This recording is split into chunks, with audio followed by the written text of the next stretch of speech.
Como disse o professor Paulo Vicentini, vamos entrar em Berlim.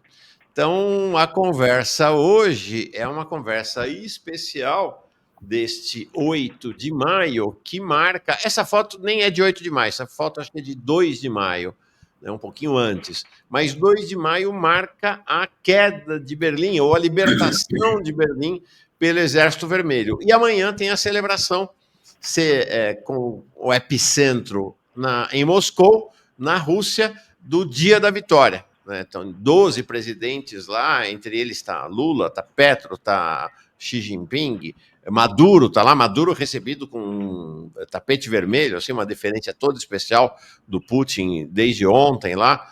E a nossa conversa hoje é sobre exatamente. Vamos voltar, Paulo e Milton, vamos voltar a 1945 e seus antecedentes para falar sobre a libertação de Berlim. Daqui a pouquinho chega o. Deixa eu só tirar aqui, que o professor deu uma saidinha. O Paulo. Daqui a pouquinho chega o Euclides Vasconcelos, que vai falar com a gente. Estava com um problema de conexão, mas ele entra já. O Paulo Pinheiro diz assim: Temer e Lamarca mudaram suas vidas frente a uma dura realidade concreta. Assim deve ser. Paulo, abre então a conversa com a gente, né, falando um pouco do que foi esse cenário, o que foi a entrada das tropas soviéticas em Berlim e a reconquista ou a libertação, a queda da Berlim nazista em 45. Pois essa entrada, né, a entrada das tropas soviéticas na capital do Terceiro Reich, né, ela foi um ponto culminante, vamos chamar assim, de uma longa marcha.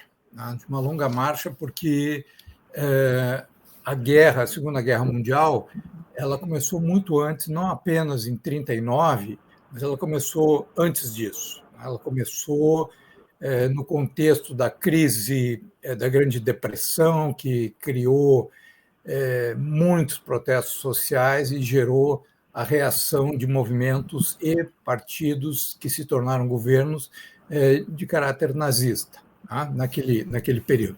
Então, há algo que a gente tem que puxar, né, para esse momento do triunfo, tudo que veio antes e que foi muito complicado. Complicado, inclusive, não só porque o nazismo, o Terceiro Reich, ele tinha uma visão de mundo calcada na hierarquia, no racismo, na opressão, né, na expoliação das riquezas de outros lugares, da expulsão de pessoas dos seus territórios. Né? Ele tinha essa matriz muito forte e está escrito lá nas obras, né, na obra Minha Luta, do Hitler, que ele queria realmente riscar o socialismo e a União Soviética como tal do mapa, né, como nação, inclusive. Tá?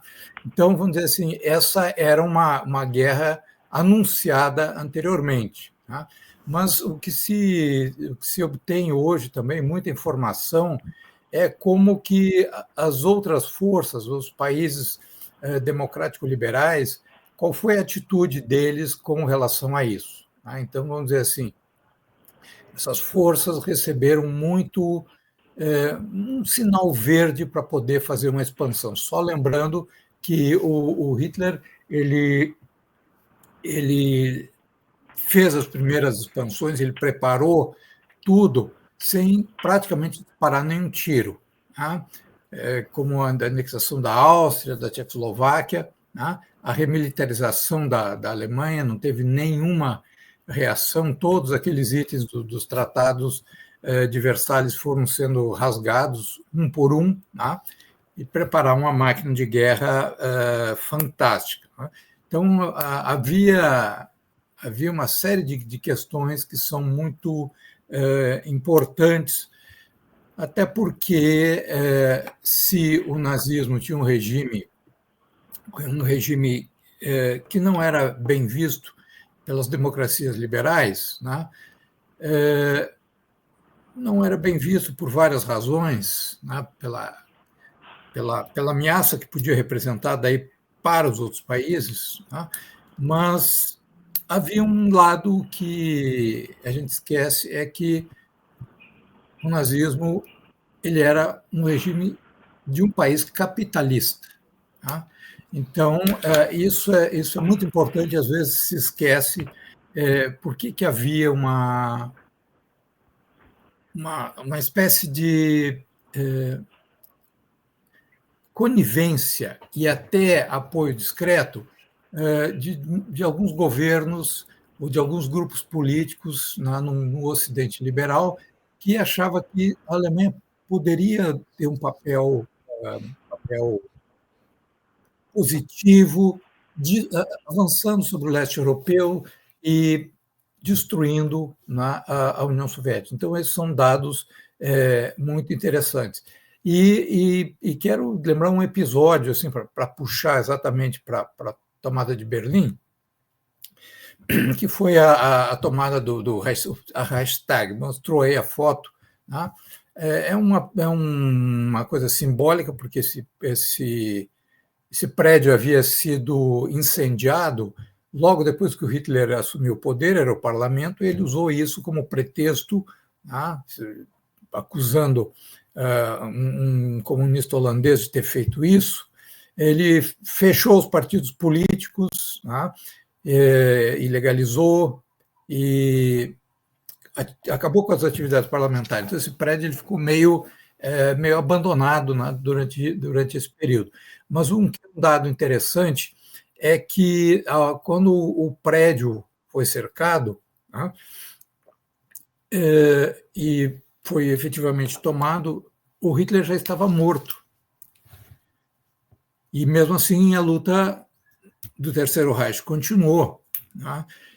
E um fato curioso é que os soldados soviéticos estavam assim, vendo que os que defendiam nos porões desse prédio já não tinham mais munição, estavam com dificuldade. Eles mandaram um intérprete, falando alemão, dizendo: olha, o Hitler já se suicidou e, nesse momento, não tem mais sentido fazer essa luta. E eles não respondiam. E aí um outro soldado, que provavelmente era algum estudante universitário, um soldado soviético, disse: mas um momento, eles não estão falando alemão, eles estão falando francês. Então, resulta que a divisão SS Charlemagne, Carlos Magno, era uma divisão SS que tinha alemães e franceses juntos, que a França ela teve, durante esse período da Segunda Guerra Mundial, um governo fascista e haviam forças, partidos e movimentos pró-nazistas muito fortes na França. E, então, eles estavam ali lutando naquele prédio, e foram dos últimos defensores a se retirar, em uniforme alemão. Então, o nazismo ele não foi um fenômeno apenas alemão, ele foi um fenômeno europeu e, inclusive, mundial. Por isso que é tão difícil, às vezes, se falar das formas, por exemplo, de resistência em certos países. Por quê? Porque uma parte da população foi leal ao ocupante nazista e professou essa política. Deixa eu embarcar na nossa conversa o Euclides Vasconcelos, jovem analista internacional, tem um programa dele aqui no nosso canal, um programa de análise geopolítica e questões militares. Estava com problema de conexão, mas deu certo, né, Euclides? Bem-vindo. Bem-vindo, Euclides, bem-vindo.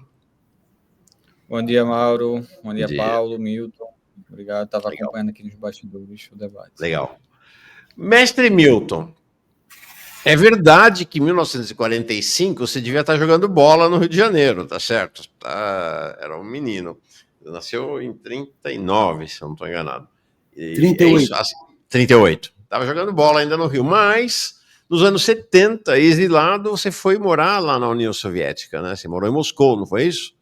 Morei. Né? E eu sei que se há um país do mundo em que a Segunda Guerra Mundial é vivida como um evento muito próximo, é a Rússia, né? A antiga União Soviética, né? A presença da luta de libertação lá é muito forte. Então, eu queria te convocar para essa conversa para falar, né, dessa sua passagem, mas não apenas isso, né? Para falar também da libertação de Berlim e do Dia da Vitória, que chega amanhã. Não, eu acho que o Paulo já fez aqui uma observação que é muito importante da gente definir, deixar bem claro, até porque tem a ver com o Oriente Médio.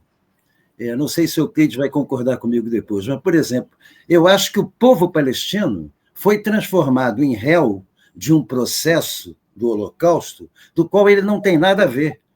Porque os verdadeiros responsáveis pelo Holocausto não é só o nazismo alemão, não. Quem expulsa grande parte dos judeus da França para os campos de concentração na Alemanha é a polícia francesa de Vichy. Então, vamos ter claro essa coisa, até para entender o Tratado de Munique, que é o que dá a partida na Segunda Guerra Mundial. Quando Chamberlain, pela Inglaterra, que tinha um chanceler, Lord Halifax, que era um proto-fascista total, não só isso, Duque de Windsor, então possível rei da Inglaterra, era claramente um simpatizante do nazismo. E o nazismo, não só o nazismo de Hitler, como o fascismo de Mussolini, exerciam tinha uma grande expressão junto às burguesias europeias, muito grandes.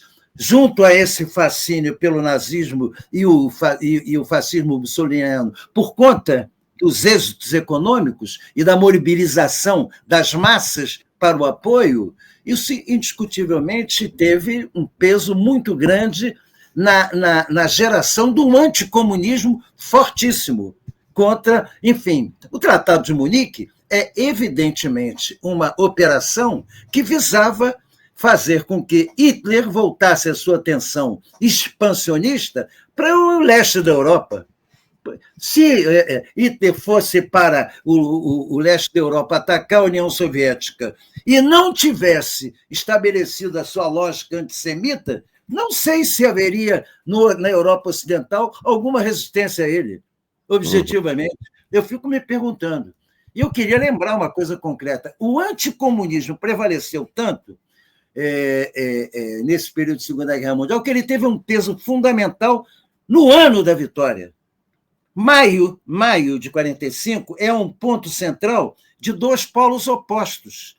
Que polos opostos são esses? A Conferência de Yalta, em fevereiro, que tinha Roosevelt, Churchill e Stalin.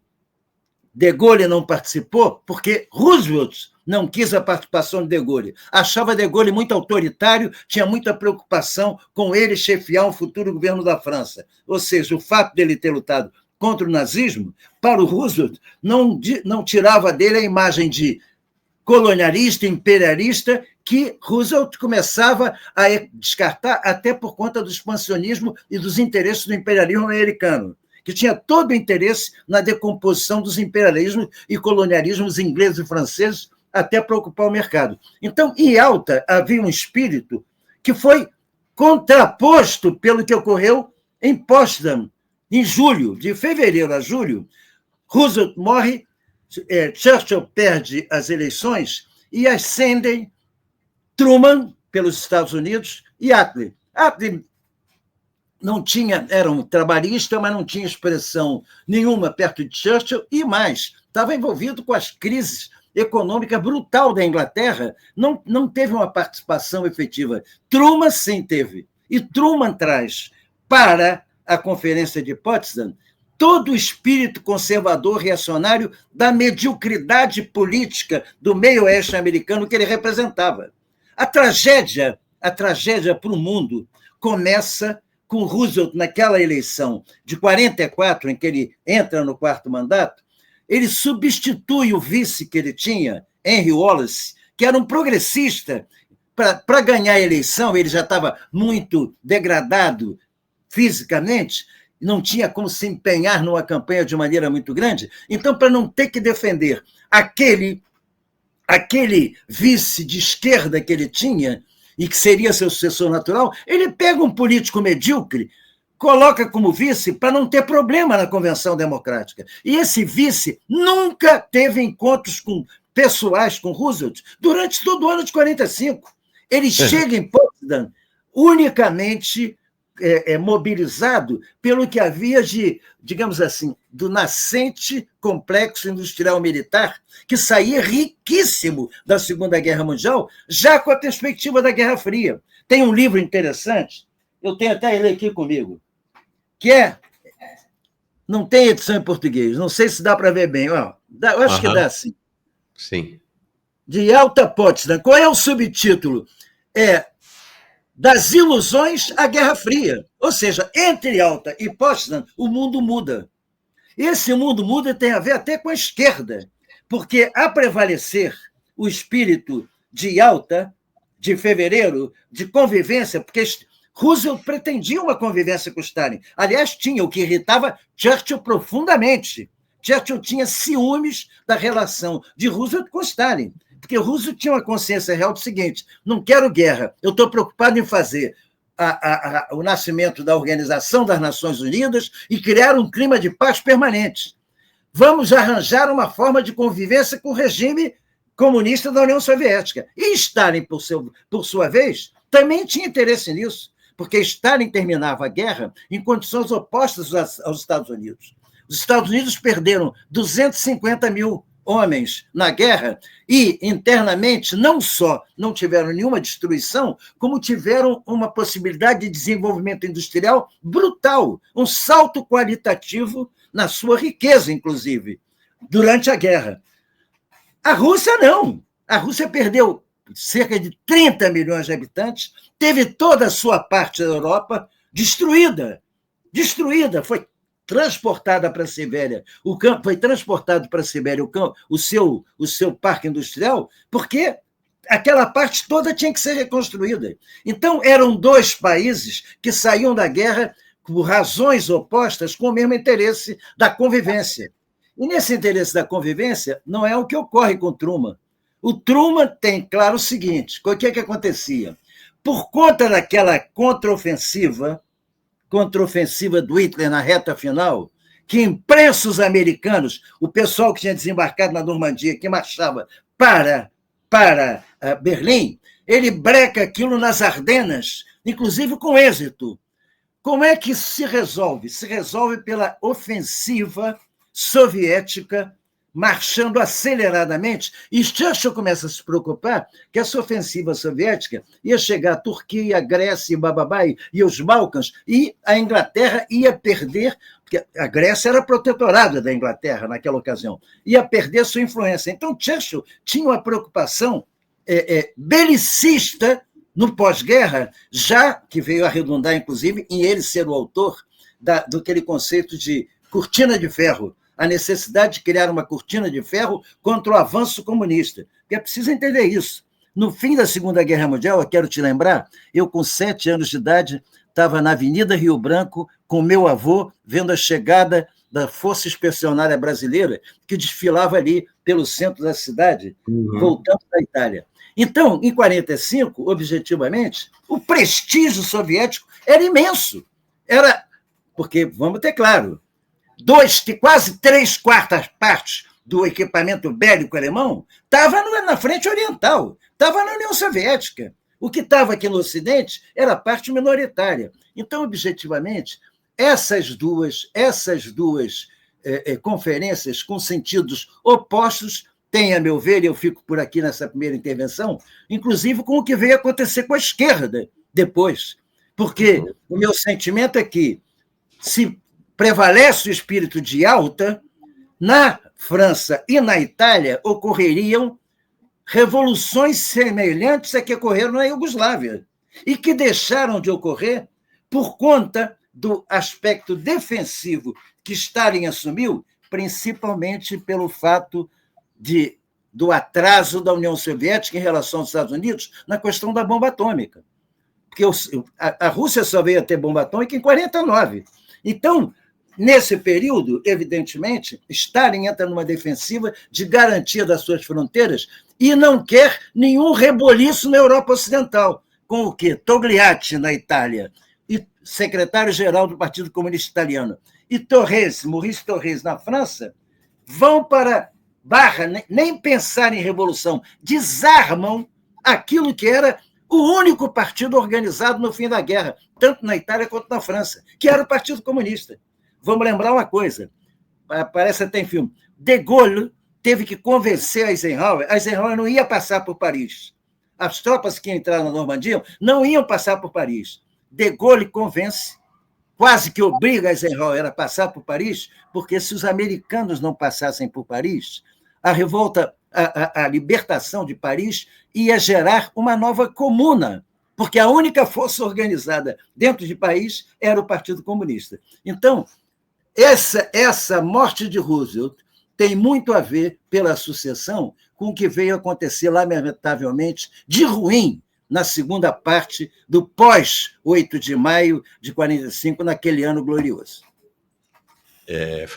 Bom, estou vendo o filme passar aqui, está todo mundo vendo o filme passar nas intervenções do Paulo e do Milton, o filme da Segunda Guerra passando aqui, o Arlindo, que deve ser um moleque, diz assim, só coroa bom, tá falando de vocês aí, viu, Milton e Paulo, agora vai entrar um jovem, o Euclides Vasconcelos nessa conversa. Euclides, você quer pegar a bola no ar ou quer um tema? Deixa eu pegar essa bola. Inclusive, respondendo, Milton, eu concordo muito. Assim, eu sempre costumo falar que o antissemitismo ele é um problema europeu, em origem e no seu auge. No sentido de não que não houve antissemitismo em outras regiões do mundo, mas a origem está lá e foi lá que ele foi alimentado e o povo palestino foi transformado, sim, no bode expiatório de um crime que não foi o seu crime. E eu acho que a questão palestina hoje também é chave num outro movimento que só há pouco tempo eu vim perceber a gravidade desse movimento, mas é aquilo que Losurdo chamava de contra-revolução colonial. Sempre que a gente vê hoje o tema da Segunda Guerra Mundial ser mencionado, é com um revisionismo absurdo, cujo objetivo maior é apagar a contribuição soviética na destruição da Alemanha nazista. Não é coincidência que também seja nesse momento que Israel avança com todos os apetites sobre Gaza, sobre a Cisjordânia. Não é coincidência, por exemplo, que a Índia cada vez mais se inspire e tenha relações próximas até demais com Israel e se inspire na política israelense na Cisjordânia para o que faz na Caxemira. Então tenho certeza que Losurdo acertou nesse apontamento que ele fez sobre como o século XXI, como esse primeiro quarto do século XXI, graças principalmente à queda da União Soviética, é o fato de que não existe mais aquele país, aquele conjunto de nações, aquele grande Estado que representou ao seu tempo ali uma força ativa no apoio da descolonização dos povos. O século XXI representa uma contra-revolução colonial. Eu acho que essa é a grande chave para a gente entender tudo que está acontecendo hoje, e o tema da Segunda Guerra Mundial é tema-chave nisso, porque se a gente vive essa contra-revolução colonial, ela também precisa do seu discurso, né? Ela também precisa da sua narrativa, que é a palavra que a galera gosta muito. Euclides, só uma observação. É tão importante a ação do Exército Vermelho que hoje na Rússia, na celebração dos 80 anos do fim da guerra, o tanque soviético que puxa o tanque russo que puxa a marcha dos blindados está com a bandeira da União Soviética, foice e martelo. E você viu que a Alemanha proibiu a presença de bandeiras da União Soviética nas comemorações na Alemanha pelo fim da guerra? Cada vez mais as comemorações na Alemanha parecem um lamento pela derrota na Segunda Guerra Mundial, né? Eu tenho percebido isso, inclusive. Cada ano que passa parece mais um lamento. Aquilo que você falou sobre como a Segunda Guerra... Não sei se foi você ou se foi Paulo no começo, que eu peguei o bonde andando, sobre como a guerra é muito mais do que Hitler, e mesmo depois da morte de Hitler, a guerra ainda continua.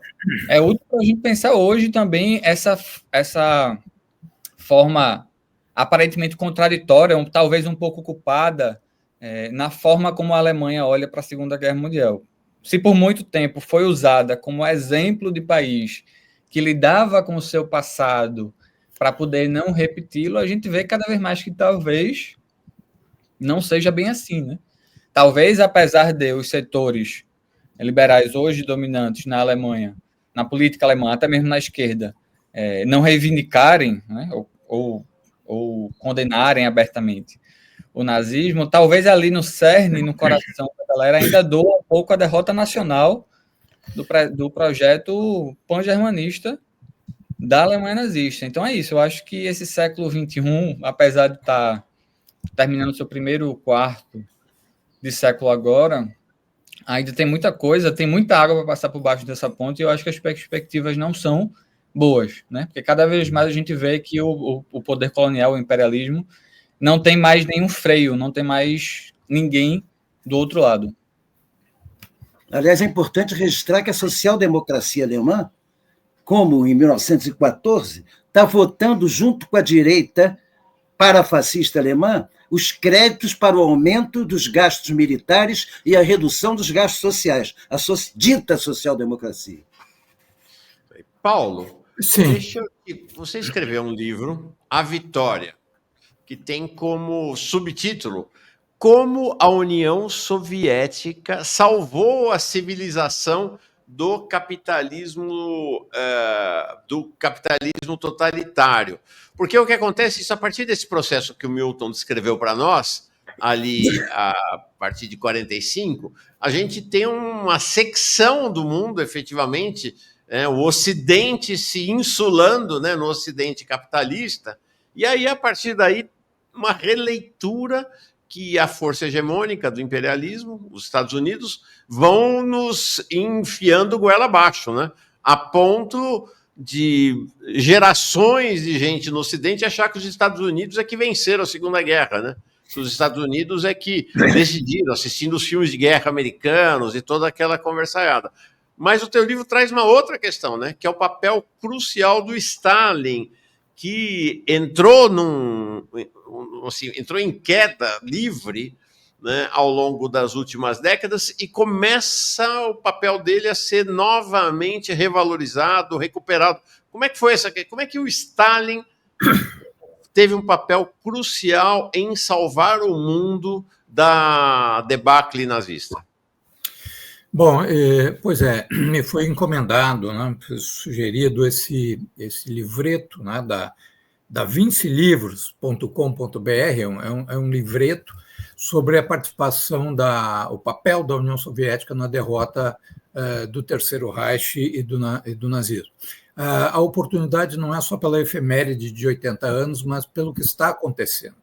E muito antes da guerra da Ucrânia, né, já estavam sendo derrubados, retirados monumentos alusivos à derrota do Terceiro Reich de vários países europeus, né, principalmente os países bálticos, no leste europeu, e uma mudança gradual de atitude, né, com toda uma filmografia que já existia na época da Guerra Fria, mas que começa a se intensificar para gerações que não viveram nem de perto, vamos dizer assim, era o avô que falou, depois o outro, e chega um ponto que nós temos uma juventude que teve outras fontes de informação diferentes. Tá? Então, isso aí se tornou um grande problema. E normalmente se atribuiu muito a forças de extrema-direita que estariam fazendo essas ações de retirada dos monumentos e montando uma crítica. Mas, na verdade, o mais preocupante é que não é. Tá? Não é o grupo Alternativa para a Alemanha, etc., que até tem uma outra política em relação a essas questões. O que nós vamos ver é que são os governos, e muitas vezes, como foi dito aí também, até governos social-democratas, que tomam essa atitude, né, que é uma atitude de Estado, e principalmente dentro da União Europeia, né? E agora isso se intensifica a pretexto aí da guerra na Ucrânia. Mas o papel da União Soviética, eu acho que hoje surgem fontes muitas fontes, né, novas, há estudos muito interessantes, inclusive na Inglaterra, nos Estados Unidos, de autores acadêmicos muito honestos, né, que mostram o outro lado das questões. E só para dar uma noção, o SD, que era o Serviço de Segurança, que preparava as análises para a elite nazista, era liderado pelo SS Reinhard Heydrich, aquele que veio morrer na Tchecoslováquia ali, porque era o homem que cuidava. E ele mandou um relatório de agosto de 42, né, era um relatório que eles preparavam e passavam para o Hitler e o alto comando alemão. E dizia assim no relatório: os alemães têm a impressão de ter sido vítimas de uma ilusão. A qualidade técnica das armas e do material de guerra russos, os formidáveis projetos e realizações industriais soviéticas contradizem imediatamente a imagem que se fazia desse país. Como, e esse é o problema que nos colocamos, o bolchevismo pôde realizar tudo isso? Tá? Então, nós temos fatores que foram assim, a mobilização, quer dizer, foi uma guerra, a chamada guerra patriótica, ela tem esse nome porque ela teve um processo de mobilização consciente da população para lutar. Tá? Mas, ao mesmo tempo, isso não teria acontecido, por exemplo, se a União Soviética não tivesse montado um parque industrial próprio, com tecnologia própria. Tá? Se ele fosse depender só dos programas de ajuda norte-americanos, tá, que tiveram lá um papel, etc., né, no momento difícil da arrancada, ele não teria como travar esse conflito. Quando a gente observa os tanques alemães de último tipo que foram enviados para lá, e a gente vê o T-34 fabricado em grande quantidade, com um banco de madeira fácil de manobrar naqueles terrenos, né? E eles vão, como matilhas, praticamente liquidar com os blindados alemães. Então, todo esse esforço logístico ele partiu de uma percepção da liderança soviética, já nos anos 20, que haveria uma nova guerra mundial. E essa guerra mundial seria diferente porque ela tinha um país socialista, que não era só um país, ela se tornou uma potência industrial naquele momento. E o Stalin, acho que hoje há algumas obras muito interessantes que discutem os altos e baixos, né, com muita documentação. Aquele livro, por exemplo, do historiador americano Stephen Kotkin, né, ele é um tijolo enorme, assim, que chega a ser até cansativo de tanto detalhe que se dá de uma série de coisas que não se conhecia. Mas ele era muito preocupado com essa questão da geopolítica, tá?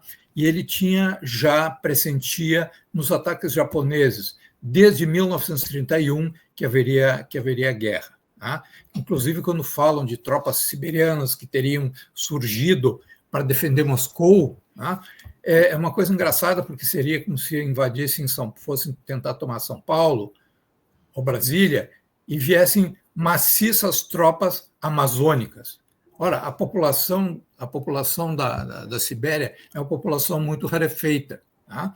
Então, o que existia lá era uma frente de combate contra os japoneses e que, inclusive, quando foi assinado o pacto entre a Alemanha, o pacto Ribbentrop-Molotov, foi assinado em agosto de 1939, e, inclusive, quando já havia começado o ataque alemão à Polônia, a União Soviética estava em guerra lá na Ásia contra os japoneses, né? Na Mongólia, mais especificamente nesse momento, e durou muitos meses esse confronto. Né? Então, assim, eu acho que a preocupação, né, haviam visões diferentes dentro da União Soviética de como agir, de como lidar com um mundo hostil. Havia algumas personalidades que pensavam que espraiar a revolução seria uma solução para impedir o avanço, e a visão do Stalin era construir uma fortaleza socialista para se preparar para o futuro, até que outras revoluções acontecessem em outros lugares, porque ele pensava, revolução não se exporta, ela precisa ter raízes próprias e acontecer. E foi o que aconteceu, porque cada revolução no mundo ela é diferente.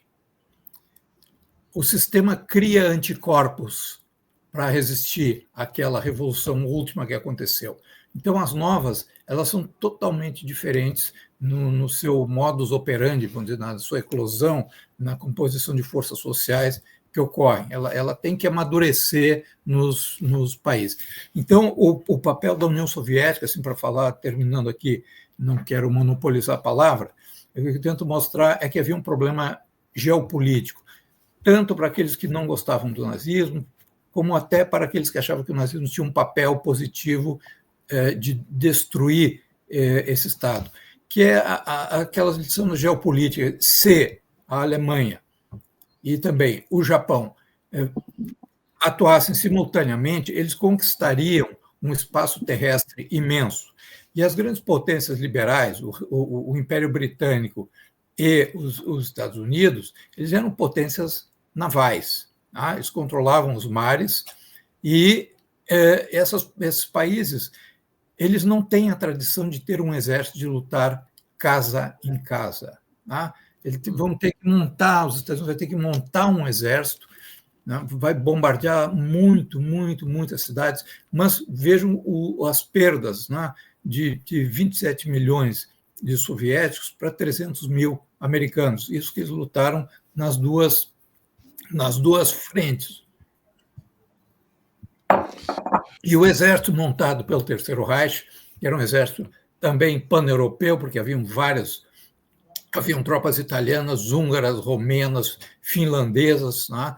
Haviam voluntários de outros países, mas, sobretudo, a indústria toda europeia ela foi articulada com a indústria alemã para um esforço de guerra. Então, era uma guerra em terra, de casa em casa, né? E que implicava, vamos dizer assim, quem destruiria esse exército alemão? Esse exército alemão tinha que ser destruído, mas ele não poderia ser destruído por bombardeios. Acho que o Milton falou da questão de não passar por Paris e direto. Quando cercaram a Alemanha, chegaram nas fronteiras da Alemanha em setembro de 1944, os aliados ocidentais. Mesmo com todos os bombardeios que fizeram, eles levaram 8 meses para conseguir a rendição do Terceiro Reich, lutando casa por casa. Tá? Isso é uma coisa que o Exército Vermelho fazia e que os ocidentais não sabiam fazer, nem mesmo depois de ter bombardeado todas as cidades. Então, do ponto de vista militar, eu acho que há muito preconceito com isso. As pessoas têm que estudar a história militar também, tá?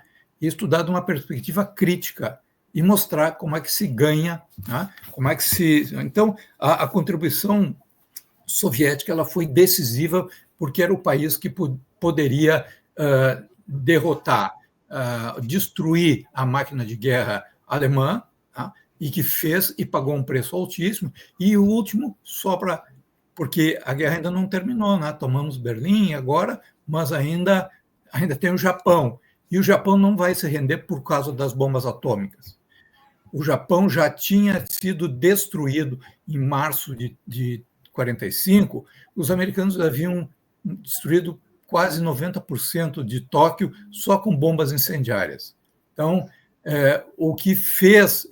Vejam bem, os livros de história eles dão um pulo. Tá? Logo na primeira semana de agosto, lança-se as 2 bombas atômicas e o Japão se rende. E a gente jovem no colégio lia aquilo assim e dizia, mas como assim?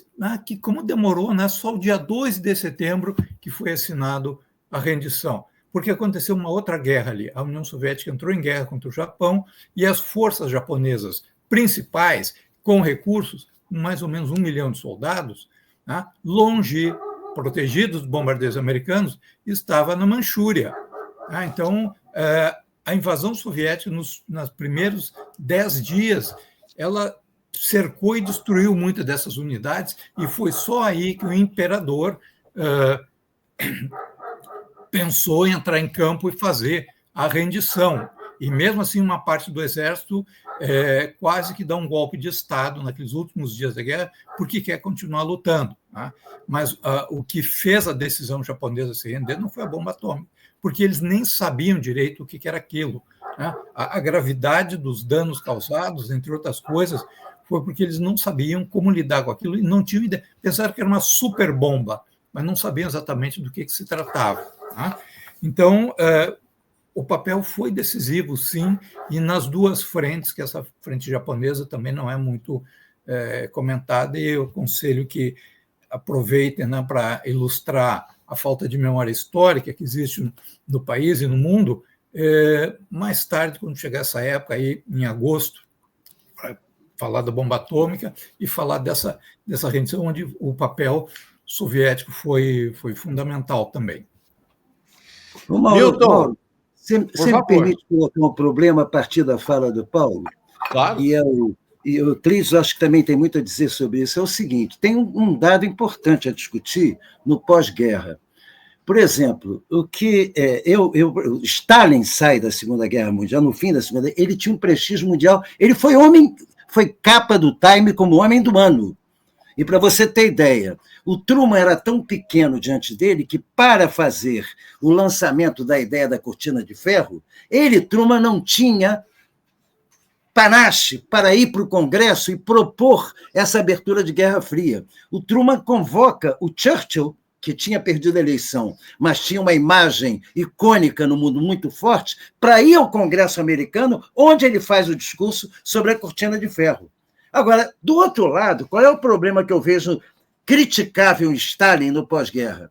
É que tudo bem que ele entrasse na defensiva, mas ele tem muito a ver, e aí a responsabilidade principal, é isso que eu gostaria que os companheiros debatessem, porque pode ser que eu esteja utópico nisso, ele tem uma responsabilidade principal na força moral que ele tinha na época, principalmente sobre Maurice Thoré, que passou a guerra em Moscou, e Togliatti, que, embora gramsciano, era um fã incontestável de Stalin, na recuada estratégica dos partidos comunistas da França e da Itália no momento final da guerra. Ou seja, aquilo que Tito fez na Iugoslávia. O que o Tito fez na Iugoslávia?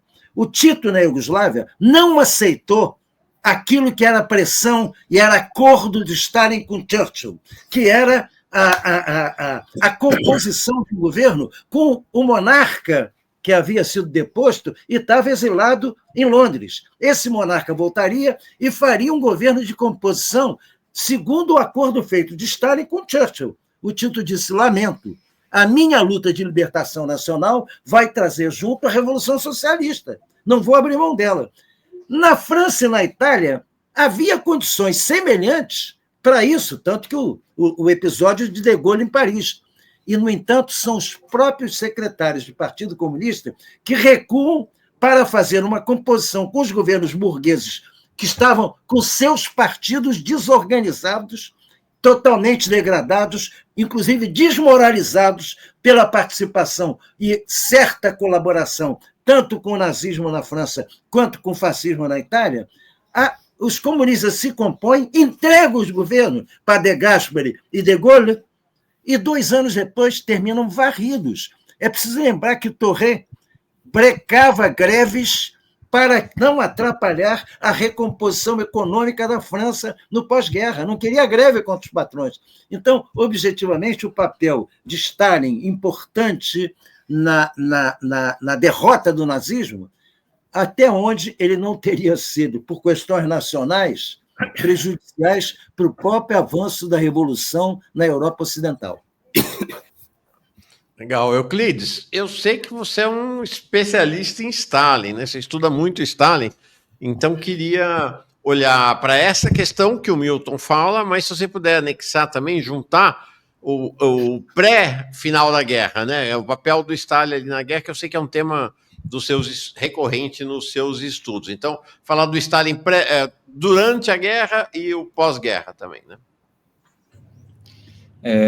Milton, essa sua inquietação aí eu também a tenho, e eu acho que no esforço de fazer da União Soviética um bastião, uma fortaleza e na concepção correta de que a revolução não se exporta. E aí a gente pode criticar e discutir o quão legítima foi essa visão posterior. Mas eu acho que a União Soviética e o próprio Stalin acabam se acomodando, não é a palavra melhor, mas se adaptando a imperativos geopolíticos acima de tudo.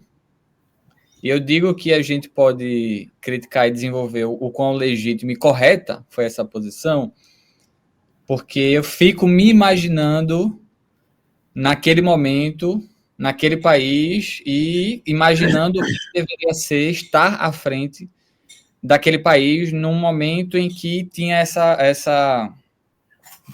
esse dilema, ao mesmo tempo que havia a necessidade e o imperativo para todos os comunistas do internacionalismo e de facilitar e ajudar e promover a revolução em outros países, ao mesmo tempo, a União Soviética teve que lidar com o fato de que nenhuma outra revolução de vulto aconteceu a ponto de mudar a balança e fazer o capitalismo ficar de novo na defensiva, como ficou até pelo menos ali o fracasso da Revolução Alemã. Quando eu penso nesse tema, eu penso que a derrota da Revolução Alemã talvez tenha sido o grande peso para fazer com que a nascente União Soviética, dali para frente, tivesse que lidar primeiro e antes de tudo com a própria existência e com a própria sobrevivência acima de tudo. E aí esse cenário pós-guerra nada mais é do que a aderência a uma divisão do globo em esferas de influência, né? Essa orientação para desbaratar, dificultar e fazer de tudo para evitar uma revolução na Europa ocidental é simplesmente porque foi lido, foi aceito e foi acordado no pós-Segunda Guerra Mundial, com a União Soviética destruída, em reconstrução, e talvez por isso, em menos condições de pautar algo mais. Eu acho que eu travei aqui, vocês me ouvem? Sim, sim. Travou. A União Soviética... Isso, a União Soviética destruída e talvez em menos condições de pautar algo mais ofensivo, teve que lidar, aceitou, aderiu a uma divisão do globo em esferas de influência numa noção muito mais geopolítica do que qualquer outra visão. Mas eu acho que sua inquietação está certa, e talvez o erro maior não tenha sido de Stalin em impor isso aos países da Europa Ocidental, mas aos partidos comunistas francês, italiano, em ter aceitado. Porque como Tito não aceitou, outros partidos poderiam não ter aceitado. Como Mao conseguiu manobrar ali entre as relações com a União Soviética, as tentativas de imposição também de Stalin, um pouco parecidas nesse quesito, e conseguiu sobrepor isso, tanto que o grande medo da União Soviética era que a China fosse uma nova Iugoslávia, outros partidos comunistas... Travou de novo. O Claudinho é que trata muito bem desse livro, desse tema, no Crise do Movimento Comunista. O livro dele é não li esse livro, eu quero ler. Gostaria de fazer uma intervenção. Sobre isso. Eu não chega no Mama. Vamos embora. Sobre essa questão, tá? Então, assim, é muito simbólico, muito forte, né? Muito gratificante ver um camponês soviético fardado colocar a bandeira do trabalho no teto de um prédio em Berlim, tá? Sem dúvida nenhuma. Tá? Agora, às vezes a proximidade militante que a pessoa pode ter, tá? Mesmo com a sua formação teórica muito apropriada, ela pode levar alguns equívocos por falta, tá? De um debate mais aprofundado. Por exemplo, em 1945, tá? Aquele jornalista Alexander Wert é um jornalista britânico que, quando era criança, eu acho que o pai era diplomata, alguma coisa assim, na Rússia. Autor de Rússia na Guerra. Exatamente, a Rússia na Guerra. Então, ele relata que o primeiro trem quando conseguiram arrumar a linha, o primeiro trem que saiu de Moscou para chegar em Berlim, ele estava nessa delegação. Ele diz que ele, quando saiu de Moscou, ele não viu nenhum prédio ao longo da linha que tivesse inteiro. Então, vamos dizer assim, a União Soviética é uma grande vencedora, está ali no centro da Europa, mas ela a guerra para ela só terminou mais ou menos em 49. Tá? Por quê? Porque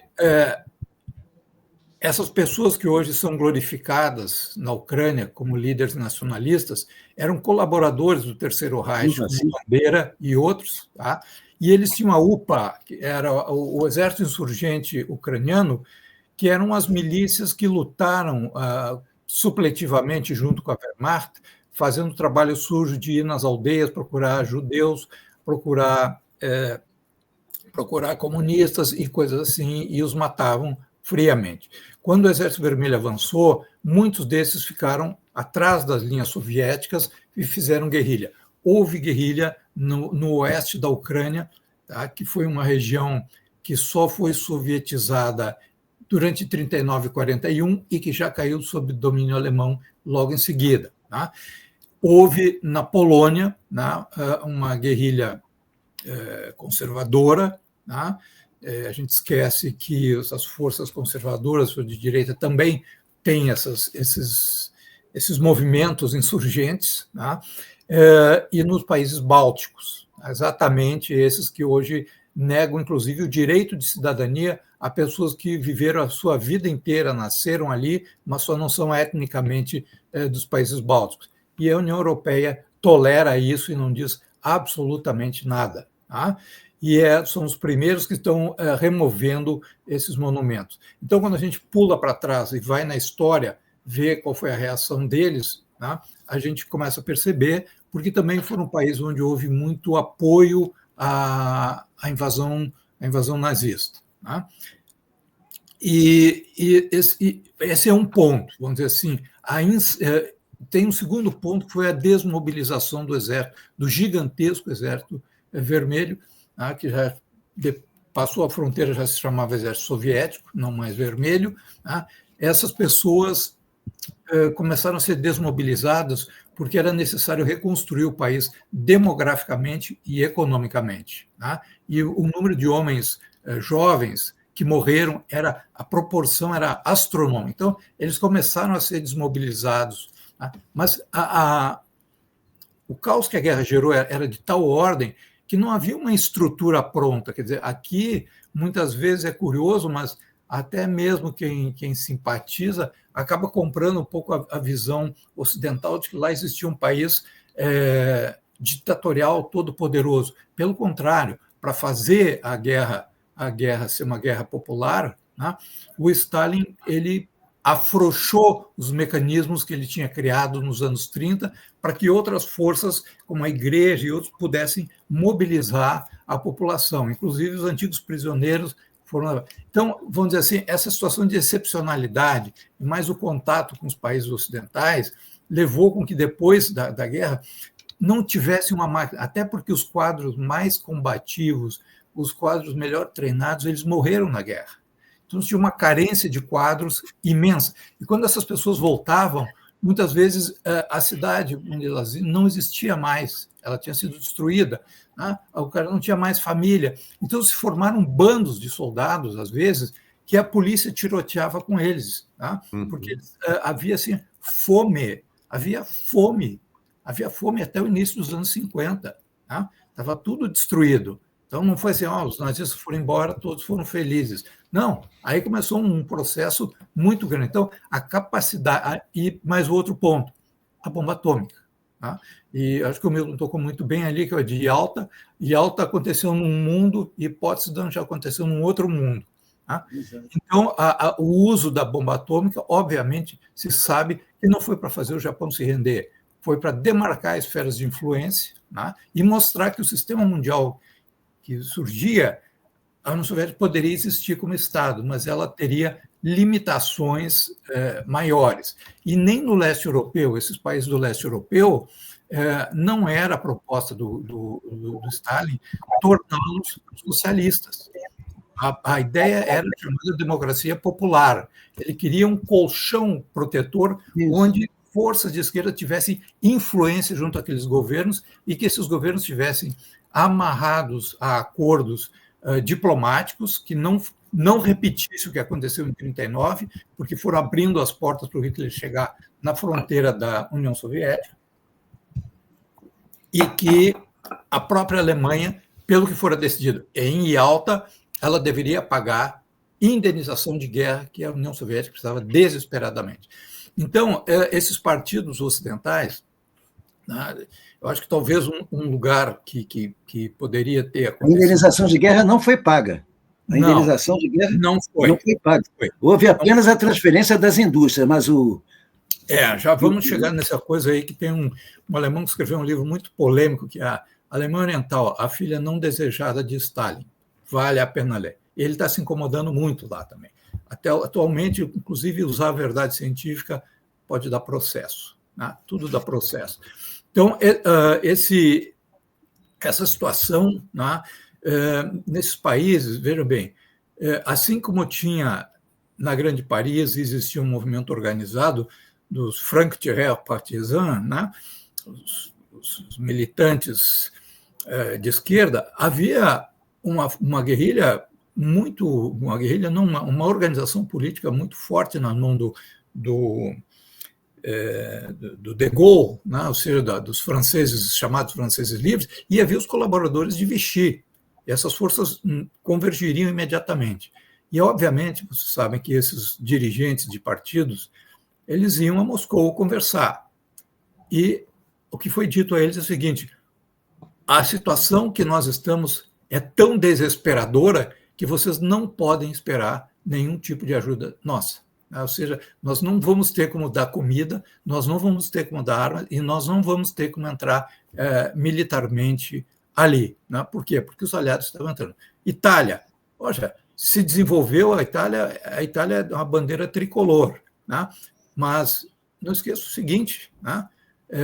A Itália tinha no norte a República de Salò, que ficou até os últimos dias, e a Itália tem uma força fascista que até hoje ela é importante. O sul da Itália foi ocupado, né, pelos americanos, e foi só nessa região onde a FEB combateu é que se desenvolveu o centro da Itália, que tem uma faixa onde havia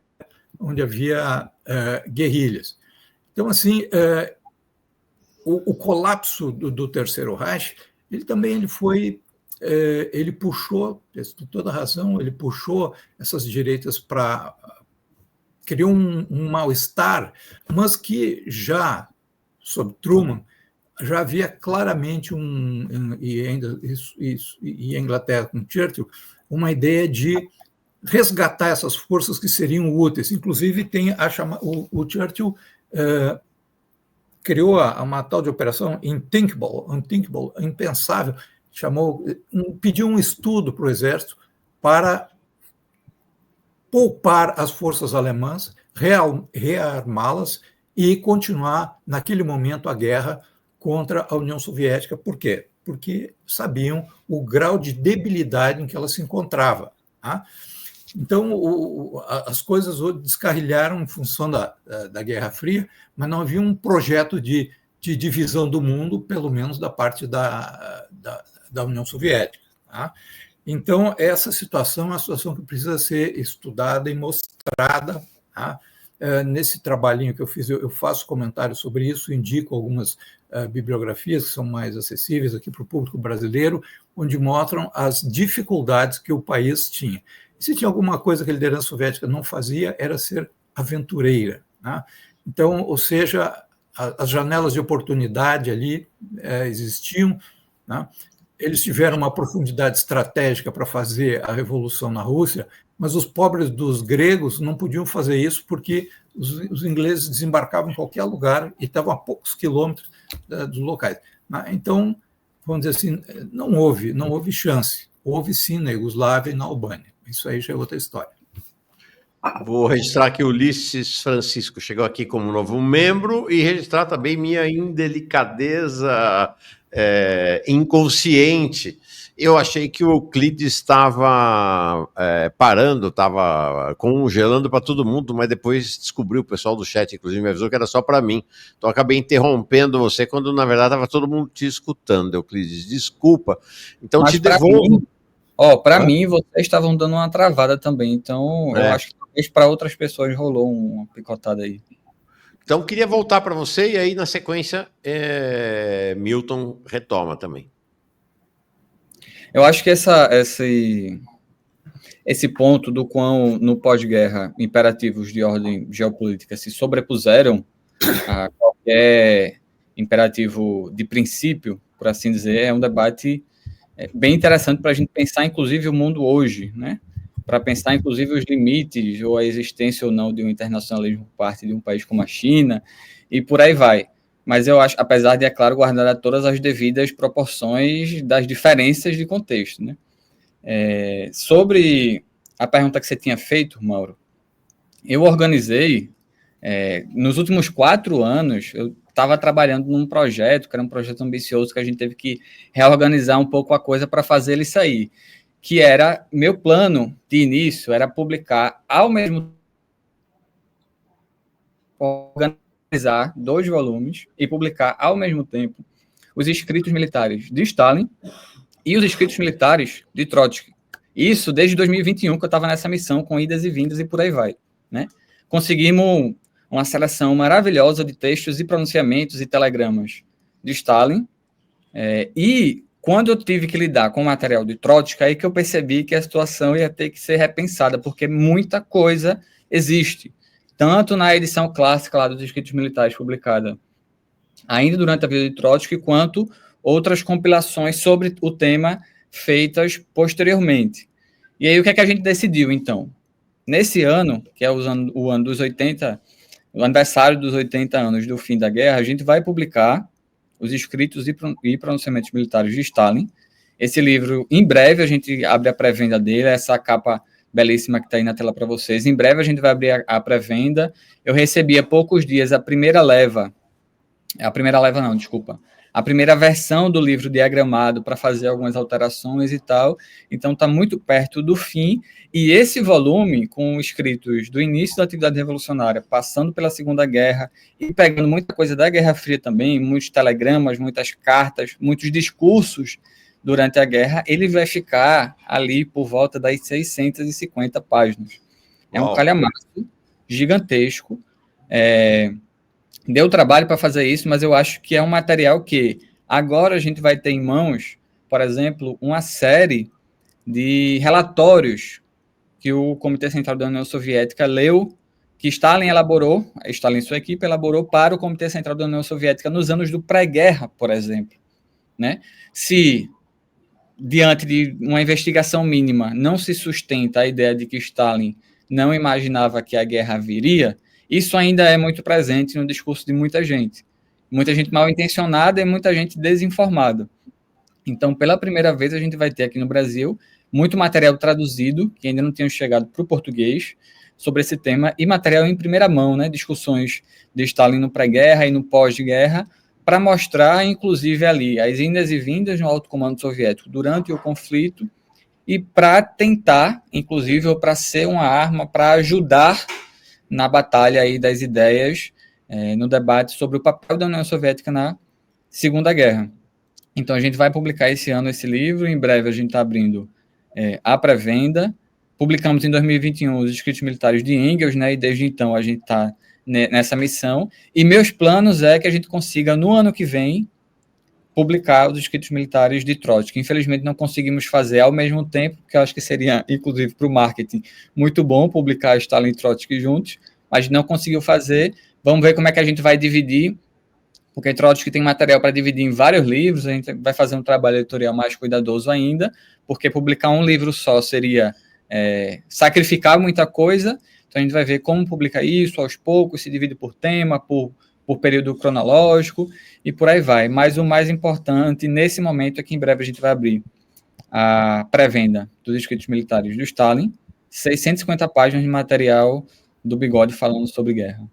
Desculpe Euclides, a sua deu uma travada mesmo, e eu não sei se você disse que editora é? É pela editora Baioneta, Paulo. Editora Baioneta. Isso, Tá, de São Paulo, tá. pelo Pedro Mário. Do Engels tem alguma coisa que também me interessa mais. E o Da Vinci Livros aqui também pediu dizer que está... esse meu aqui é só um livreto de 60 páginas, tá? E ele está em pré-venda, sai dia 19, eu acho que ele já está fisicamente disponível, tá?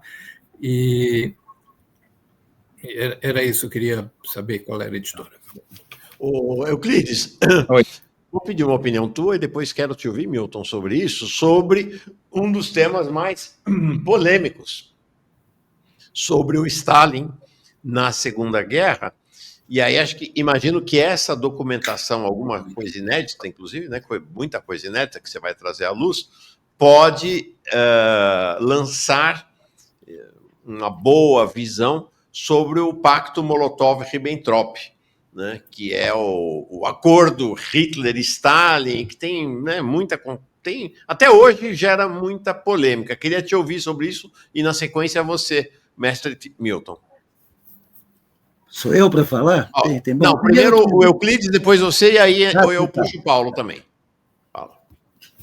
Mauro, esse acordo, eu acho que a gente pode arrematar o assunto, claro, que a gente não pode dizer só isso, porque num momento em que esse acordo é a grande bandeira para dizer que que a Alemanha nazista e a União Soviética são a mesma coisa ou irmãs, a gente não pode falar só isso. Mas foi um acordo essencial para a União Soviética se preparar para a guerra, para ganhar tempo e se preparar para um conflito que já era óbvio. No ano da assinatura do tratado, e até antes, vai estar disponível no livro, relatório de Stalin, discurso de Stalin, texto de Stalin em jornal soviético, falando que a guerra vai acontecer e que é preciso se preparar para ela.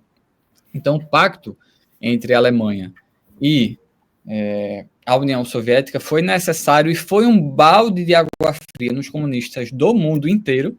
Isso a gente não tem como negar, eu fico só imaginando o que deve ter sido ser comunista naquele momento em que todo mundo esperava o estourar da guerra e de repente sai um pacto de não agressão vendido por todos os outros países como uma aliança, né? Porque o pacto de não agressão não necessariamente vai ser uma aliança. Mas, ao mesmo tempo que muito se fala do pacto Molotov-Ribbentrop, a maioria das pessoas cala sobre o pacto de Munique, por exemplo, ou sobre os pactos anteriores em que outros países assinaram acordos de cooperação com a Alemanha nazista, muito antes. A União Soviética é o último dos países a assinar um pacto, a assinar um tratado com a Alemanha. Ela assina esse tratado no momento em que todas as principais potências do Ocidente já tinham assinado tratados com a Alemanha, querendo jogar a Alemanha para a guerra contra a União Soviética. Aos 45 do segundo tempo, conseguem arrancar esse tratado para ganhar mais algum tempo e se preparar melhor para a guerra. Claro, fazer história contrafactual não é muito fácil, mas talvez, se a guerra tivesse começado antes do pacto, talvez a Alemanha nazista tivesse tido alguma vantagem, tivesse tido uma vantagem maior do que teve já no início do conflito, né? Porque quando a gente vai pensar em termos militares, no início ali, a União Soviética tem essa política de retirada, de ceder território em troca de ganhar tempo para conseguir, numa contraofensiva, avançar sobre as tropas nazistas no seu território. Mas, quando a gente falar sobre o pacto de não agressão germano-soviético, fale-se, é muito importante, mas fale-se junto do pacto de Munique, por exemplo, das potências ocidentais concordando ali, fazendo um conchavo com Hitler para ver se ele conseguia desgastar ou, quem sabe, destruir a União Soviética, e depois eles se acertavam, né? Outra vez, fazer história contrafactual não é muito fácil, mas talvez, se a Alemanha nazista tivesse se focado exclusivamente na guerra contra a União Soviética, o destino poderia ter sido outro, se não tivesse primeiro invadido a Europa Ocidental. Mas sobre esse tema, tem um texto, tem um capítulo no livro de Jones, o Batalha pela Memória, que compila, e que serve, inclusive, entre outras coisas, para compilar referências muito boas sobre o tema. Compilar fontes, o debate historiográfico sobre o pacto, e por aí vai. porque cada vez mais o pacto de não agressão germano-soviético é utilizado para dizer, olha, eles eram tão parecidos, eram regimes totalitários tão irmãos gêmeos que eles fizeram até um pacto. E aí que está o pulo do gato, que quem deu essa sacada, eu acho que foi o Alexandre Vasilenskas, lá naquele grupo que a gente está. Eu peço desculpas se não foi ele. Mas que, se você fala que eram regimes totalitários tão irmãos, o que você está dizendo é que não faria diferença quem vencesse a Segunda Guerra Mundial.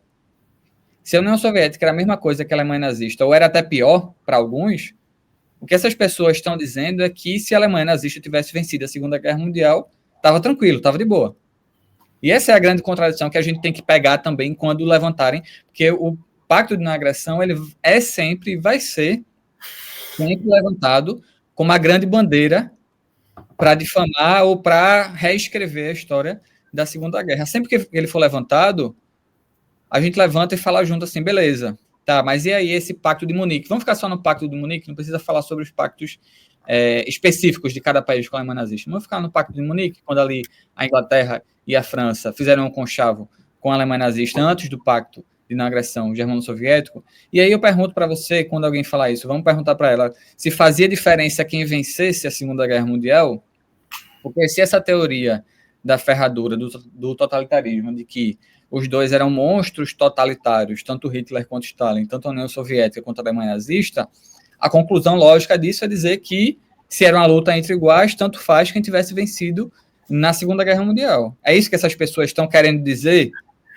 mas não verbalizam, mas não falam? Às vezes até é. Às vezes a simpatia pela Alemanha nazista é tão reprimida ou não pode ser verbalizada que ela é colocada dessa forma diferente, de dizer que qual era a diferença entre um e outro. Diz aqui o Hernani Paiva, fala de algum lugar na Europa. Eu estou vendo aqui o sinal do euro. Saudações. Na Europa impera a teoria do totalitarismo. Milton, estado, né? E o pacto? Milton Temer, qual estava o teu olhar? Bom, primeiro eu queria fazer uma observação, me inscrevendo na pré-venda do livro sobre os escritos de Stalin, mas fazendo observação de editor. Eu diminuía no título, eu tirava Joseph e botava Stalin maior e menor como subtítulo, escritos e pronunciamentos militares. Porque a capa como está, quase não se sabe que o livro é de Stalin. Então, eu acho importante... Não, é sério, eu falo editorialmente, eu não estou falando nem politicamente. A forma correta de fazer a parte gráfica é... Tira o Joseph, pô. Tira o José é para nós só. Stalin grande, escritos como subtítulo. Escritos e pronunciamentos militares. Milton, você está ouvindo... O jornalista concorda comigo. O Euclides, você está ouvindo a opinião de um jornalista desde a década de 50, né, Milton? E editor também, né? Marco, eu queria 5 minutos antes de terminar, tá? Não, eu quero. Não, você vai ter. Porque eu também quero te ouvir sobre o pacto, né? Molotov e Ribbentrop. Milton, por favor. Vamos ter claro isso. O Euclides já encaminhou. Eu quero dizer que o pacto Molotov-Ribbentrop, ele é consequência do Tratado de Munique. Eu estou aqui com um livro que é importantíssimo. São as Memórias da Guerra de Churchill. Não sei se todos já leram. Tudo está interligado. O que estava acontecendo na ocasião? Churchill se surpreendia com o interesse de Stalin em acabar com a injustiça, porque no Tratado de Munique sobre a Tchecoslováquia, o mais interessado ficou fora da discussão. A discussão foi entre Chamberlain, Daladier, um representante Ribbentrop e um representante de Mussolini. A Tchecoslováquia e a União Soviética não participaram daquela discussão do Tratado de Munique. Fica claro ali, como Euclides manifestou, uma aliança pela paz, entre aspas, mas que, na verdade, empurrava a Alemanha. Olha aqui, se você tem todo o direito de se expandir, mas faça a expansão na direção da União Soviética, poupando a Polônia. E olha o que conta, isso tem a ver até com os processos de Moscou. Olha o que conta Churchill na sua memória, eu quero dizer a página Primeiro volume, página... Ai, minha vista. 145. Olha o que ele diz. Enquanto Benes ponderava sobre essa perturbadora sugestão, chegavam a seu conhecimento que ataques através da embaixada soviética em Praga estavam em curso comunicação entre personagens importantes da Rússia e do governo alemão. Isso era parte da chamada conspiração militar da velha guarda comunista para... É o Churchill que está falando, não sou eu, é o Churchill. Da velha guarda comunista para derrubar Stalin e criar um novo regime baseado numa política pró-Alemanha. Porque é preciso lembrar que no começo da década da 30, por conta do isolamento imposto à União Soviética, por conta da Revolução, e à Alemanha, por conta do Tratado de Versalhes, a Alemanha e a União Soviética, militarmente, tinham uma colaboração. Muito do Exército Vermelho foi aprendido e aprimorado depois da Guerra Civil no contato com o Exército Alemão, que também tinha problemas internos na Alemanha contra a ascensão do cabo austríaco, que incomodou demais a Wehrmacht inicialmente. Bom, então o que diz o Churchill depois? Isso era parte da chamada conspiração militar da velha guarda comunista para derrubar Stalin e criar um novo regime baseado numa política pró-Alemanha. O presidente Benes não tardou em comunicar a Stalin tudo o que conseguiu descobrir. Seguiu-se, então, um expurgo militar político implacável, aí eu sublinho, mas talvez não desnecessário, é Churchill que está dizendo isso.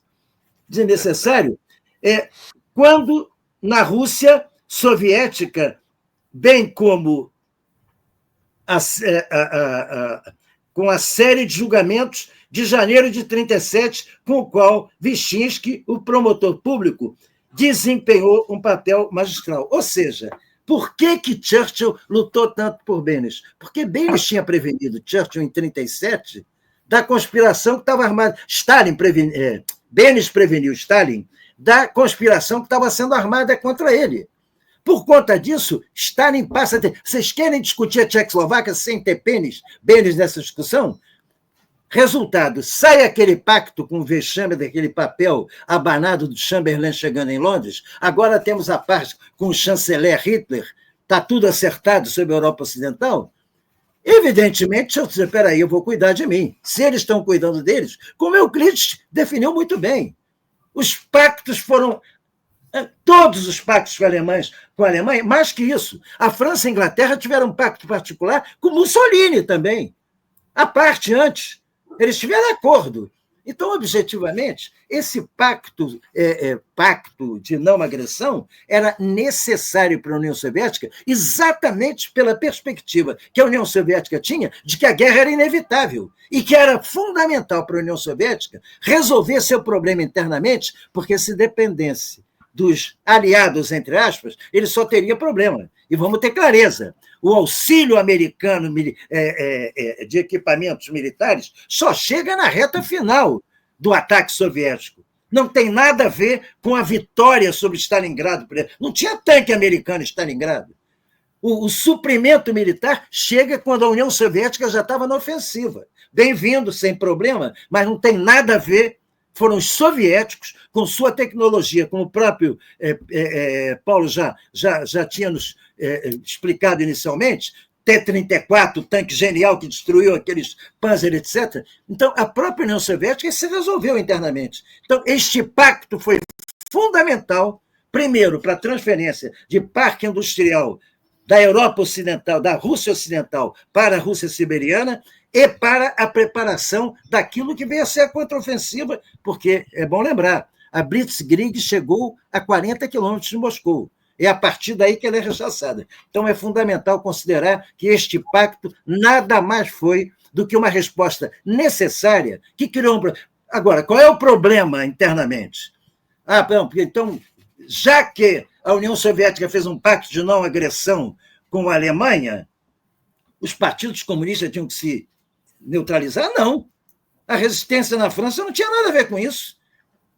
Porque se tratava de defender a França contra a invasão alemã, a ameaça de invasão alemã. Então, o Partido Comunista, na sua linha afinada diretamente com os interesses de Moscou, que era a linha de Maurice Thoré, lamentavelmente recrudesce e cria um problema interno bárbaro com aquele, porque o pacto foi lido como um tratado de aliança entre os dois regimes, com o que Hannah Arendt, principalmente, inventa a teoria do totalitarismo para dizer que é tudo a mesma coisa, lamentavelmente. Vamos fazer a última rodada, começando com o Paulo, registrando o CF Ramalho aqui. Sou fã do Vicentini. Paulo, eu acerto no seu sobrenome, apesar de ser Vicentini na leitura da grafia, é Vicentini que se fala? Como é que... Olha, no Brasil, o S entre duas vogais se lê como Z, né? Mas, enfim, vale tudo. Você é conhecido, mas você... Você é Vicentini, então... Mas o seguinte, eu quero só dar uma... Não, só saudar, então, aqui o Ramalho, que sou fã do Vicentini, regimes marxistas do século XX, e tem um pedido, como essa é a última rodada, que cada um de vocês, ao final, dessem uma recomendação de um livro sobre a Segunda Guerra Mundial ou sobre o pós-guerra. É o pedido do Gabriel aqui. Fala, Paulo, por favor. Bem, é o seguinte, com relação ao Pacto Nacional Soviético, eu tomei cuidado também nessa quase apostila aí que está sendo publicada, esse livreto, de tratar de temas que são usados como arma historiográfica, né, para, vamos dizer assim, para denegrir, vamos dizer, o papel da União Soviética. Mas, sobre esse ponto, eu concordo com o que foi dito, ou seja, ele é uma réplica de Munique, tudo aí que vocês deram como contexto está certo. Aí, mas tem a trama mais detalhada. Tá? Então, não precisa ir muito longe, tem um historiador inglês, a J.P. Taylor, que está publicado aqui no Brasil, com um livrinho sobre a Segunda Guerra Mundial, que são mais o desencadeamento. Mas esse jogo foi um jogo a três. Né? Partindo do que vocês já disseram como contexto, qual foi a trama que aconteceu ali? Tá? Então, o Hitler queria avançar na Polônia para conquistar aquele corredor, tá? E algumas áreas ali importantes de produção e que tinham populações alemãs. E ele tentou, até esse momento, tudo que o Hitler fez em política internacional, ele ganhou com blefe. Tá? Tem a questão lá da Guerra Civil Espanhola, mas é um outro papo. Ele foi ganhando com blefe frente aos ingleses e franceses. Ele precisava sempre blefar e que eles cedessem. Não esqueça que a França já não era mais a da Frente Popular, mas que também não fez muita coisa. Essa Frente Popular aí, ela foi muitas críticas à política que ela fez. Mas a tensão que se gerou ali é que, né, havia uma negociação, é um triângulo, havia uma negociação entre a União Soviética e as potências ocidentais para uma forma de criar uma contenção contra o Hitler. Né? Então, a política que estava sendo levada era negociar com os ingleses e franceses para que a Alemanha fosse barrada. E, para isso, a bola da vez seria a Polônia, para que a União Soviética pudesse ter acesso à fronteira alemã para não deixar os alemães invadirem. Ora, os poloneses tinham todos os ódios históricos e mais o anticomunismo contra a União Soviética e não deixavam de jeito nenhum. Então, a elite polonesa ela foi absolutamente tolerante, ela também tinha um regime ditatorial, fascista e antissemita, tá? Para não dizer que ela é uma simples vítima, ela participou do desmembramento da Tchecoslováquia, tá? Pegou um pedaço também, tá? E essas negociações elas se arrastavam, ou seja, os aliados ocidentais não mandavam delegações de terceiro nível, sem poder de decisão, e a coisa ia indo. E o Hitler, o que ele queria? Ele sabia que o exército alemão não estava pronto, tá? E, inclusive, né, ele não queria fazer o avanço. Ele cancelou várias vezes o ataque, porque ele sabia que a Segunda Guerra não podia começar ainda, ele precisava mais força para ter um exército igual o de 1914. E ele queria que os aliados ocidentais pressionassem a Polônia. Então, o instrumento dele de chantagem, né, era, né, fazer essas bravatas de ataque, etc., né, e isso não foi possível, sabe? Porque a Inglaterra e a França também não estavam fazendo nada para convencer os poloneses a cederem. Então, eles pediram um acordo com a União Soviética, né? A União Soviética não respondeu, né? E o Hitler ele ficou tão ansioso, né? Ele vai fazer uma coisa que é curioso. Ele estava tão ansioso por isso aí, né, que ele decidiu, né, que o seu blefe contra a Polônia, ele ia apostar, ele ia jogar mais em cima a aposta, né, e fez esse pacto propôs esse pacto de não agressão e, inclusive, fez algo que não era do seu estilo. Ele escreveu ao Stalin que estava disposto a negociar quaisquer condições que a União Soviética colocasse. E foi a primeira vez que um dirigente estrangeiro se dirigiu ao Stalin. Tá? Então, veja só E qual era o efeito disso aí? Era o efeito de ver as potências ocidentais, chocar as potências ocidentais. Isso chocou os militantes de outros países. Imagine como isso não chocou Londres e Paris. Tá? Então, ele esperava que a guerra não fosse necessária, tá? Porque ele cedesse. Ou seja, o Hitler também fez o pacto com o diabo, tá? Para chocar os ingleses. E a União Soviética também fez. Tá? Mas, em caso de nada dar certo, tinha ali o interesse dos recursos alimentícios e minérios e combustível que a União Soviética deveria prever. E mesmo o ataque, né, ele foi começado como uma operação transfronteira, né, para esperar qual seria a reação dos ingleses e dos franceses. E que, na verdade, não houve uma reação, inclusive a Inglaterra levou 3 dias para declarar guerra à Alemanha, então a bola estava em campo e foi em frente. Né? Foi em frente. E a União Soviética, que deveria, ali, por aquele acordo, recuperar as áreas povoadas de ucranianos e bielorrussos que a Polônia anexara em 1920, tá? Ela esperou para avançar, não só porque o exército polonês tivesse alguma capacidade de resistência, mas ela estava esperando que os combates parassem lá na Mongólia contra os japoneses. E aí, no dia 16, os japoneses assinaram um armistício, e aí eles entraram na Polônia, naquelas regiões onde havia, vamos dizer, a identidade étnica, né, com os outros povos. Então, isso aí tudo é parte de um blefe diplomático que não deu certo para a Alemanha, né? E nós vamos ter um caso muito estranho, porque por 8 meses, desde o dia que o Hitler pisou na Polônia, até ele entrar na França, na Bélgica, etc., se passaram 8 meses e nada aconteceu. É a drôle de guerra, Sitzkrieg, ou Funny War, ou seja, uma guerra teatral, não existiu guerra mundial ali naquele período. Então, esse meandro que está muito bem documentado, já do ponto de vista diplomático, é importante, né? É importante porque parece que é só o Stalin que fez um acordo com o Hitler, e o Hitler não fez com o Stalin.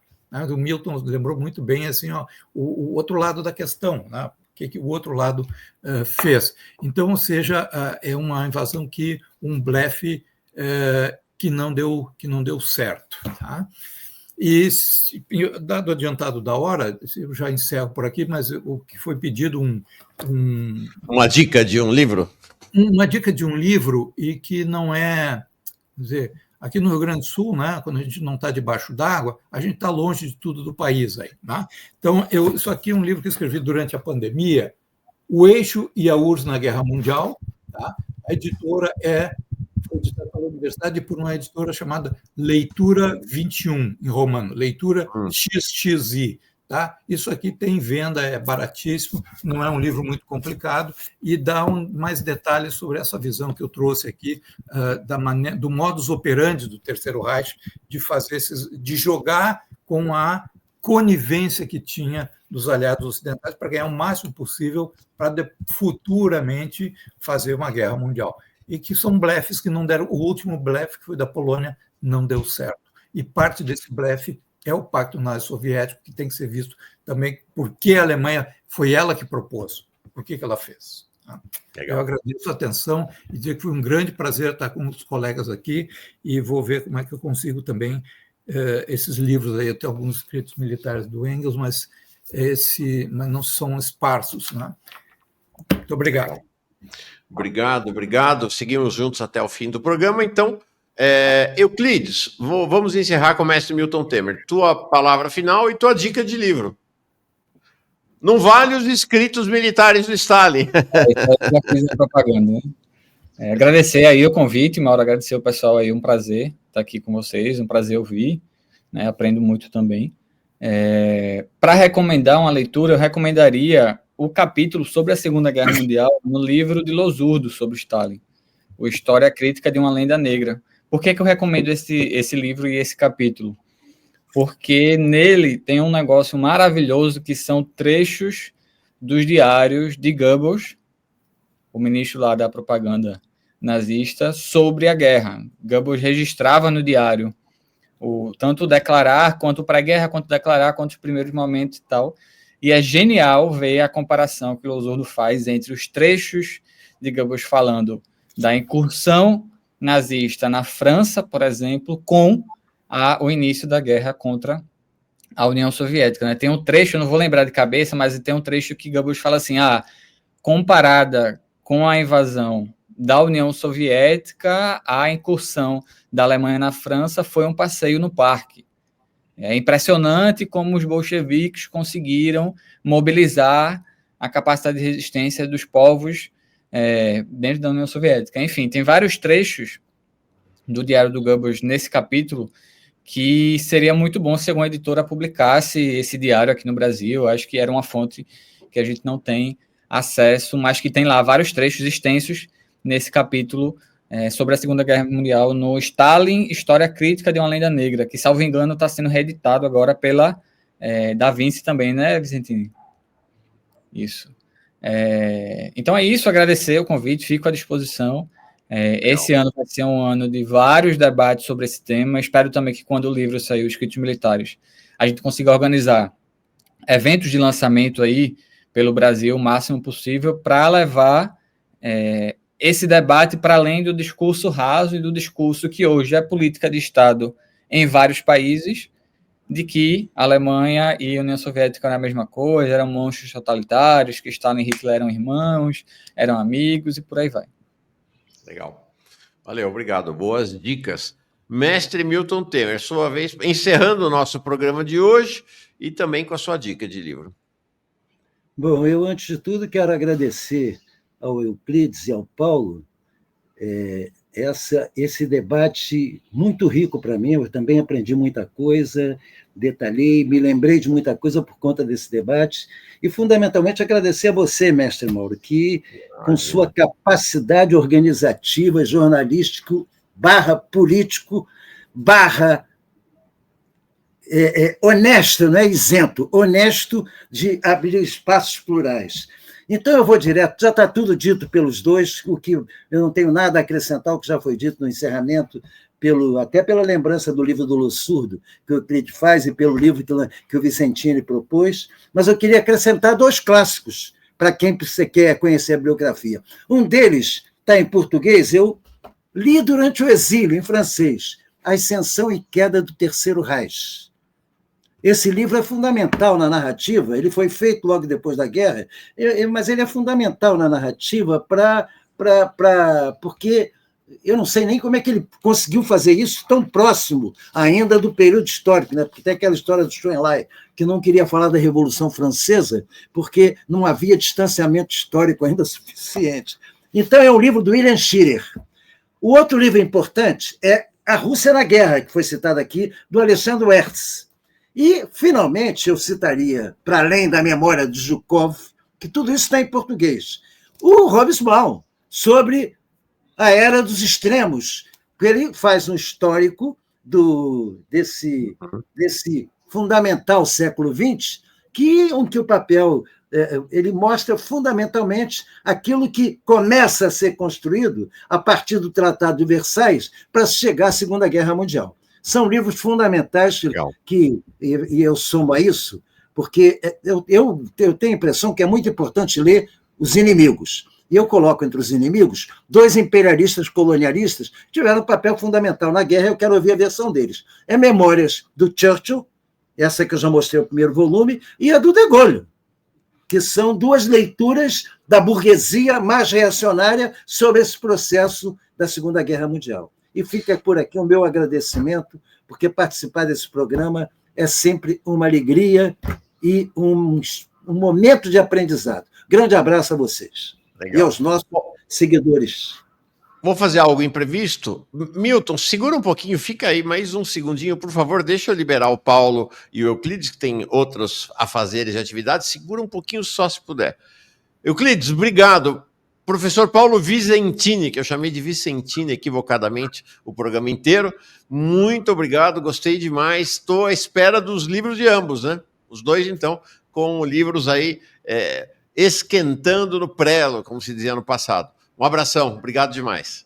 Tchau. Abraço, Mauro, abraço.